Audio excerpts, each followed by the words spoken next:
Bonjour Thierry. Bonjour Daniel.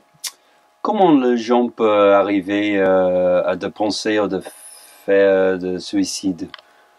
Alors, pour savoir comment on peut... j'y ai pensé à votre question Daniel. Pour savoir comment les gens en arrivent à se suicider, en fait je vais vous raconter une expérience scientifique qui a été faite, une expérience réelle qui a été faite sur un chien. Si mes souvenirs sont bons, je crois que c'était un berger allemand. En fait, on a pris ce berger allemand et on voulait tester sur lui les réactions au stress. On l'a attaché, ce berger allemand, et on l'a électrocuté avec des petites décharges électriques. Et le berger allemand, bien sûr, a eu les réactions au stress. La première réaction au stress qu'il a eue, parce que c'est un carnivore, en fait, il a attaqué. C'est-à-dire il s'est mis en mode fight, il a commencé à attaquer, à vouloir, avec les dents, arracher la muselière, tout casser. Ça n'a pas marché. Donc comme sa première réaction au stress ne marchait pas, le fight ne marchait pas, il est passé à la deuxième réaction au stress. Il est passé en mode fly, c'est-à-dire qu'il a essayé de fuir la situation. Et là, en fait, il a essayé d'arracher le matériel, de fuir avec les capteurs sensoriels, etc., l'ordinateur qui était en train de prendre de recueillir les informations, etc. Et en fait, comme on l'avait attaché, il n'a pas pu. Donc il a essayé de courir et de partir, mais il n'a pas pu. Donc en fait, il a arrêté la deuxième réaction au stress.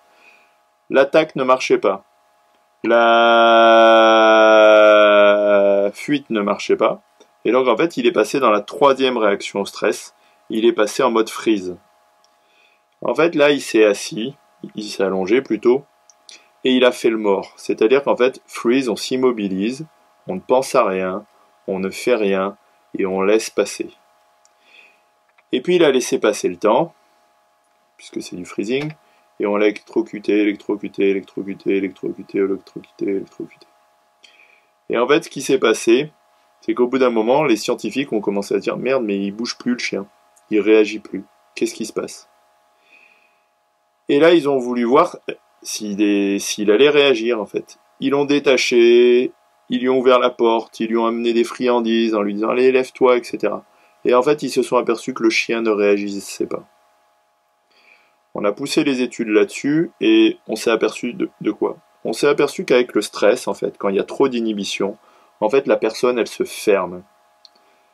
Et l'inhibition, au bout d'un moment, ça fait que la personne, elle a l'impression d'être dans le noir. C'est-à-dire que le cerveau, il voit du noir. C'est comme si vous vous fermez comme ça. Le cerveau, il commence à voir la vie en noir. Vous commencez à plus voir la sortie. Et vous commencez à aller très très mal. Et parallèlement, il y a un sentiment qui a une triple dimension qui se développe. C'est un sentiment où vous avez de l'impuissance, du désespoir et de la solitude. Et ce sentiment-là, il est universel et il s'accompagne en fait de cette fermeture. C'est-à-dire que la personne, en fait, avec le freezing, avec l'inhibition, la personne, elle se sent comme ça, elle se replie. Et ce qui va se passer, c'est que il peut y avoir un sursaut de vie, une réactivité, une envie de s'en sortir, et malheureusement, ça peut se retourner contre soi. C'est-à-dire que le suicide, c'est quoi? C'est un comportement où on a vraiment envie de s'en sortir, mais on voit plus la sortie. Et en fait, parce que tu vois ça comme solution de tes problèmes. Voilà, en fait, c'est trop de souffrance, on veut s'en sortir, et le problème, c'est que l'impulsion, elle va être destructrice. Voilà. Donc par rapport à ça, ce qu'il faut savoir, c'est que il faut s'ouvrir, sortir, et on peut s'en sortir.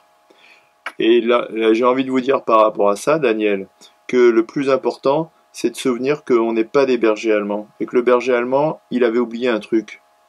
C'est que le berger allemand, il se levait plus, mais il était toujours vivant. Mais il avait oublié un truc, c'est que la porte était ouverte.